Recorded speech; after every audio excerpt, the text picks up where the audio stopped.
Recently, we tested SteamOS on a gaming PC that we had lying around the office, so today we're going to actually be putting a gaming PC together that is specifically designed for SteamOS. Coming in at $550, we built this gaming PC with an RX 5700 XT and Ryzen 5 5500, and be designed with living rooms in mind, being a compact PC, and we're going to show you guys how we built it after a word from today's sponsor. Corsair and their new Frame 5000D case. We've been a huge fan of Corsair's new Frame 4000 case, and the Frame 5000 takes it up a notch with larger sizing, which allows for max cooling for those high-end builds. The Frame 5000D comes in black or white, and both colors come with 4 140mm RS fans with optional ARGB upgrades in both colors. This case comes with support for 3 360mm radiators, as well as reverse connection motherboard support, and it also supports vertical GPU support with easy PCIe bracket modularity. And speaking of modularity, the Frame case's accessory ecosystem is growing every single day. From front and side panel options, there's tons of things you can swap out on your Frame case in the future. Corsair's new InfiniRail system also makes mounting any size fan on the top a breeze, going from 120mm all the way up to 160. Big thanks to Corsair for sponsoring today's video. You can learn more about the Frame 5000 in the link in the description. So the goal of this PC is to make it nice and compact, and on top of that, not expensive, because let's be honest, most people that are running Linux,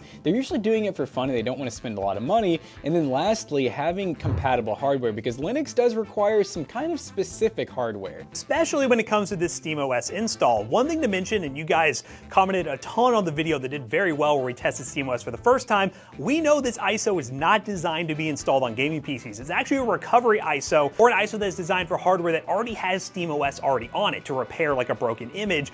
But people have realized, and we realized, you can just make a bootable USB with it and install it on whatever you want as long as the hardware is supported. Now, GPU wise, you are limited to 6000 series Radeon or less. I managed to get Ryzen 7000 series installed where it works perfectly fine, and in today's video we have a AM4 system which will work perfectly fine, but we don't really know specifically what the support is going to be in the long run when Steam officially releases an ISO for people to use. And yeah, this is going to be a fun guide to show you guys what we put together for $550. And unlike last time where we showed you guys step by step how to get a USB ready and install it, we're just going to focus more on the hardware. If you guys want to see the guide on how to set up yourself, definitely go watch that video. But let's not waste any more time and talk about the specs in this mini PC and this little 3D printed logo I put together to really complete the whole SteamOS PC look. So to kick things off, we have the Ryzen 5 5500 6-core 12-thread, which you can get for $80 or less depending on whether you go with Newegg or Amazon. It's an awesome 6-core 12-thread CPU. It does not have Gen 4 support, so just keep that in mind depending on what type of build you're going for. Now, we are just using the stock cooler that comes with it, and it comes with pre-applied thermal paste, which is pretty sweet. Now, normally it's plenty for a 5500, and in this case, it should be enough, but with the power supply being right over top of the cooler, you could maybe go with one of those low-profile coolers like the IS55 from ID Cooling, and you might get some extra performance out of it, but I don't suspect we're going to have any problems. For the motherboard, we went with the ASRock B550M Pro 4. This comes in at $80. Pretty good bang for buck when it comes to motherboard. Now, with you guys doing home theater PC, you may want to get like a board that has Wi-Fi or get a Wi-Fi adapter. This one does not come with it. But of course, it's DDR4 supported. It does have Gen 4 as well if you do go with a higher end CPU. Now, with DDR4 getting more expensive because they're probably not making it quite as much as they used to, we actually went with King Bank, which is a brand that I honestly haven't heard of. It's not King Spec, it's King Bank. Are they related? Are they neighbors, perhaps, McAllister? Are they holding hands? But it's 32 gigs, 3600 megahertz. We went white. It was $47.99. So definitely not a bad price, but obviously the name brands, they are getting more expensive. Now for the SSD, we have a Team Group G50 1TB Gen 4 NVMe that we paid $55 for. So the reason we went Gen 4, even though I've been saying that you can't use Gen 4 with the CPU, is because they're so cheap. You really can't get a Gen 3 for much cheaper. You might save like $2 or $3, but at that point, just why not have the Gen 4? It'll just run backwards compatible in Gen 3. Now for the graphics card, we went with the MSI RX 5700 XT we picked up for $144 on eBay. Now I was really trying to find an AMD GPU from the 5000 series or maybe 6000 series on the used market, because that is the best option you want to go with when you're using SteamOS. Now if you find a 6600 for the same price, because $144 is a little pricey for a 5700 XT, I would recommend that because you'll get more performance, but the 5700 XT is a legendary GPU and I imagine it's going to perform very well, even though it is a Gen 4 card with that Ryzen 5 5500, because it is a Gen 4x16 card, so it'll be running in Gen 3x16,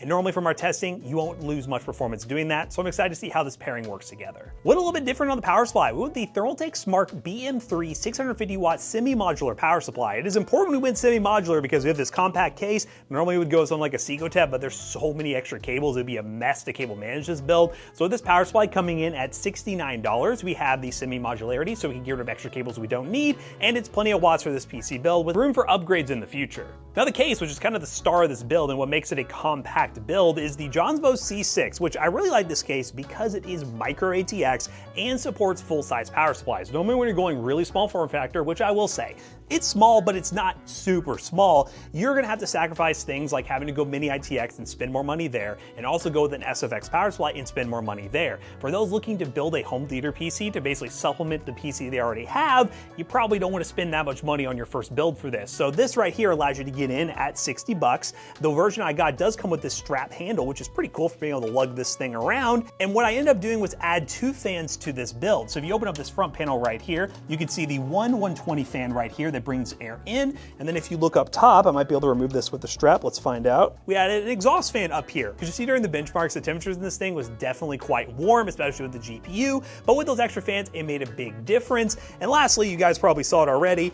If you have a 3D printer, it's kind of a cool thing to do. If you're making a SteamOS driven PC, you might as well get a Steam logo on it. I looked on the Bamboo Handy app and I was able to find this image for a Steam logo. It was very easy to 3D print. Slapped it on there with a little adhesive, and boom, now we have our own Steam console basically that is running SteamOS nice and natively. So now that we showed you guys how to build this thing, we put it all together, let's show you guys what SteamOS looks like. We'll play some games on it and come to the conclusion if you guys at home should build a SteamOS console gaming PC because it's pretty cool and SteamOS has its issues and we'll tell you more about that. All right, guys, we are in SteamOS on the PC that Matt got built on stream. And this is our second time actually using SteamOS. So it's a cool operating system, you know, and it's supposed to be on a little handheld, but here we are playing it on a PC that would normally have Windows.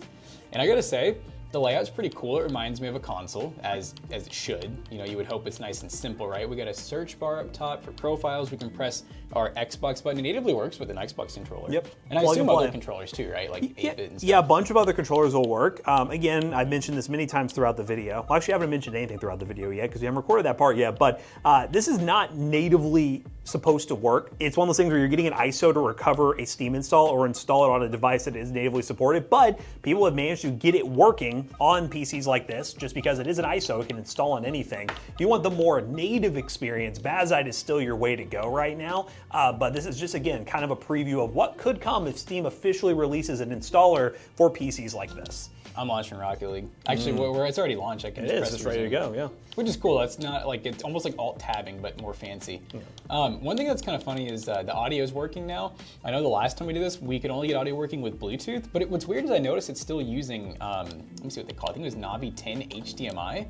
My theory was that, like, with it being for a little handheld, that maybe that audio device like isn't on a normal HDMI, but it's working. It apparently works. And yeah, with our 5700 XT, it's working just fine. Obviously, the main issue is you don't want to go super new with this setup because you're going to be limited. But yeah, I don't know what settings we're currently running, but we'll see when we get in. It might not. It might have VSync on. We'll see. But we're at 60 right now. We'll see. Yeah. But yeah, this is just gonna be a good test to show you guys what this thing is capable of. We'll start with Rocket League, we'll do some higher end games. All this is using the supported Proton layer that allows you to run pretty much anything nowadays in Linux. And yeah, it's pretty cool that you could just plug and play and get this to work. Now there obviously still is the part of, you know, the Proton layer makes where you can run a lot, but your big AAAs and esports, let's say your big AAAs, your big esports, so like Call of Duty, Fortnite, certain games with anti-cheat, Valorant, they're still not gonna work. Yeah. So just, you know, keep that in mind. Oh, Block 60. Yeah, I think we're V-synced up. Yep, V-synced up, which it does have a basically OS-wide V-sync that you can have on, but I believe it's off from my initial testing. Just the game settings? Yeah, I think it is game check settings. those in a second. Let me just get a quick Yeah, you got to to score. Okay, no, it's not happening. It's not going to happen. Oh. Report the server. There it is, vertical sync. Vertical sync. Let's turn that ish off. I want to unleash. Oh, yeah. There we go. Oh, yeah, look at it. It's just climbing. It's just climbing. Looks like so it's a 144 cap now. Yeah, I think it's at a 144 cap in games, so that's pretty cool. But yeah, I mean, it's a 5700 XT with the Ryzen 5 5500. I mean, this is going to run just fine. All right, teammate, I'm setting you up. He's not here. Set him up for the win. Dude, imagine I did like a little ground pinch there. It'd be crazy. Oh my god, look at the ping right now. You know, I was going to say I feel like this is a little laggy. Yeah, what is going on with the ping? The ping is just horrible. Oh, my teammate's here. Let's see what he does with this. Okay. Okay. I wonder what's the server you're on right now. Singapore. Singapore server. It's not going to stop me from styling on these dudes. Oh my god. No, that guy. All right, it's time to lock He had in. host diff. It's time to lock in. Give me this boost, teammate. You don't need it. You don't even know what to do. You don't even know what to do. Oh, there was the lag. Oh, there's the lag. Oh, wait a minute, Oh, though. we're about to clip. Oh, we're clipping on We're him. clip farming. That's going on TikTok. Oh, Boom. easy peasy. Yeah, this is cool. I mean, honestly, right now, I wouldn't know. Besides this, the overlay is a little different than Steam's overlay, but I wouldn't know that I'm on a Linux-based OS, so it's pretty cool. Next game. Okay, guys, I wanted to sync this up early now because this is a way for me to show you guys one of the things that does happen when you play games with the Pro Controller, which was actually quite quick. We're playing Black Mesa, which is, again, not a super demanding game, but I always like to show these older games or games that normally you wouldn't think would run natively on Linux because of just them not being designed for it, actually working very well. And this is a good example of one that I tested on CachyOS and ran great, so it should run great on this. And this one I'll play with keyboard and mouse, because again, you don't need to use a controller. If you want to have this as like your desktop gaming setup, you can use a controller or a keyboard and mouse.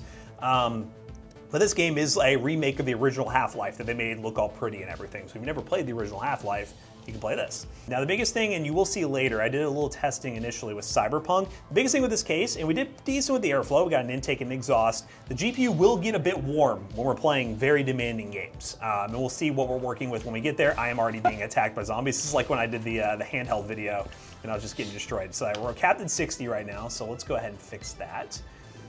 Let's go to video. I think this one was kind of weird where I had to turn vertical sync on and then I have to Never turn seen it a off. game that has to load. Yeah, I think this is actually using the original source engine, but they just added a bunch of like prettiness to it, so it has its like goofiness. It's got a new GUI. Yeah, it's just got a new GUI. It's still doing the freezing. Yeah, see, now we're getting 180 FPS, 1080p. This is one of those games you can run 1440p or 4K, which is pretty cool. You can run these on like a 4K TV, these older games, and they'll run really, really well.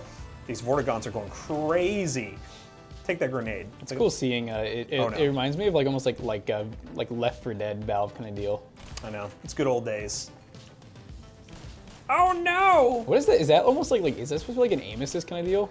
Yeah, so I had this mode on for when I was using a handheld. So basically it gives you a little bit of aim assist when you're playing. So, because if not, it's not great. No, yeah, it's It's very unplayable. yeah. So, Being someone who doesn't use controller normally, when I try to play on a controller, I'm not good. as you might hear it's starting to ramp up a little bit. This box is very compact. One thing you could do if you want to add a little more airflow is a smaller fan on the bottom for the GPU. And also there's a mesh filter I think I'm probably going to end up removing that is definitely holding back a bunch of airflow. But it's one of those things where it's not within a temperature where I think things are going to overheat and crash. I wonder what the chance too, like if it needs like a repasting. It could use a repasting as I fall to my death. That was great. Am I going to find him again? Probably. Oh yeah, here we go. So now you can see the aim assist. Yeah. It's going to just, Oh yeah, hook, there it goes. hook. So it makes controller playing actually possible. You know what's funny is like as I've like gotten away from controller playing in first person, whenever I try it, I feel like it makes me motion sick. I can see that. Yeah, I can definitely see that.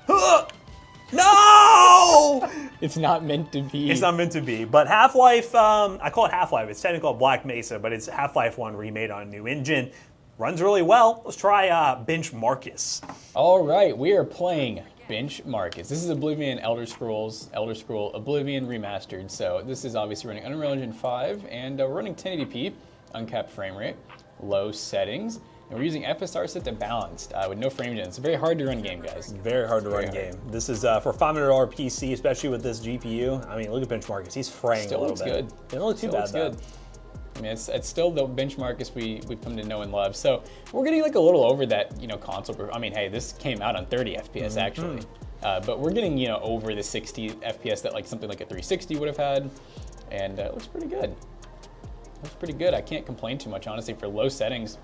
I thought it was going to look worse. It definitely loaded in like it was going to look worse, but then it changed its mind. Yeah, 100%. So yeah, this is worst case scenario for this level of hardware. But again, if you're playing 60 FPS with a controller on a couch, hey, it'll work.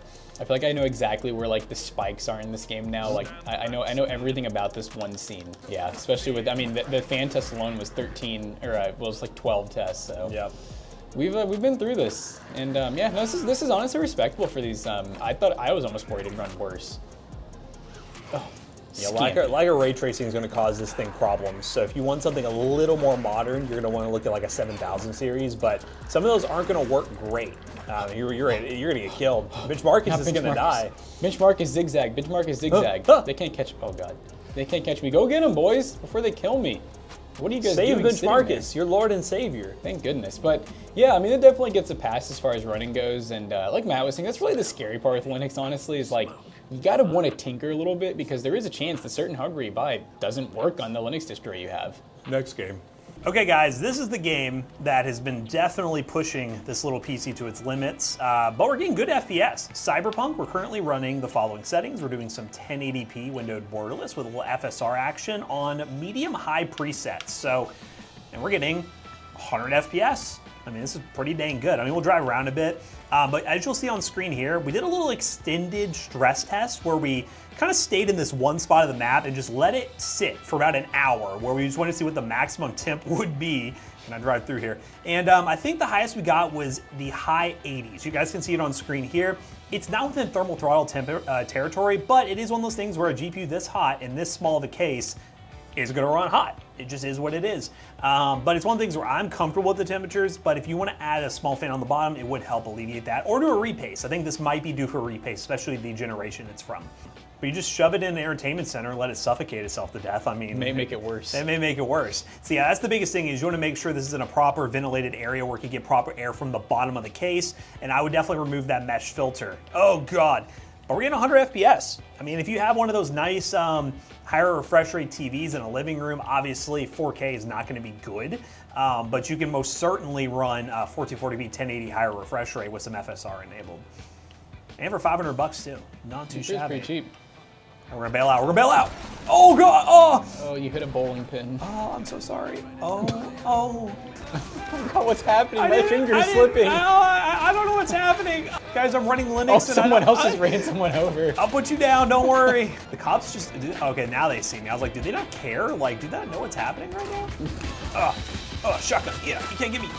Yeah, I'm crazy with it, I'm crazy. Grenades! Okay, I'm so dead. Cyberpunk runs great, and all in all, I mean, temperatures a little high on the GPU, but I think for the price, pretty cool, and there's a lot of different ways you can go with this mini PC, especially with SteamOS or Bazai if you want to run the more stable version. We'll run a couple more benchmarks and come to a conclusion of this PC and tell you guys how you can build it yourself. So that was a pretty good SteamOS run. We definitely tested quite a few games on here, and I gotta say that this PC would also be good with Windows, of course, because it's a pretty good $550 budget gaming PC, but that's what's cool about it. You could put any OS on this, but with it being pretty compact, but also budget and having a good amount of FPS potential, it's a pretty sick build, and I'm really glad that it has a handle. I'm just glad to be here. He's just glad to be here, and I'm glad to give you all the last two benchmarks on this PC we ran. We ran Horizon Zero Dawn Remaster with the built-in benchmark tool, 1080p medium settings native with no upscaling, got an average of 85 FPS with 1% low of 56, and Elden Ring, 1080p high settings, got a lock 60 FPS, and also the big elephant in the room, no Fortnite, no Warzone. Any of those games with those anti-cheats that aren't working natively on Linux are not gonna work on this PC. So is it something I would do to replace your full desktop gaming experience you're running right now? No. But if you do want to build something separately for a living room PC, we've done these with Bazai. Bazai is definitely the more stable version, which I would recommend you try first with this PC if you want to go down that route. It's definitely a fun project. And if you want to copy this build exactly, use those links in the description down below. They will be affiliate links. They will help us out. Let us know what you think of this PC down below, and are you trying SteamOS? But as always, we hope you guys enjoyed today's video. If you did, make sure you check out our other two YouTube channels and also our twitch.tv/ToastyBros, and don't forget to like, comment, and subscribe. We'll see you guys on the next one. Bye-bye. So this PC right here will be for sale at PCBros.tech. We'll probably put Windows on it, but every so often we do sell PCs with Linux as well. PCBros.tech will sell you whatever gaming PC you want at a great price with customer service and a warranty included. Use code ToastyBros on checkout. You will save 3% of your next purchase. See you guys later. Goodbye.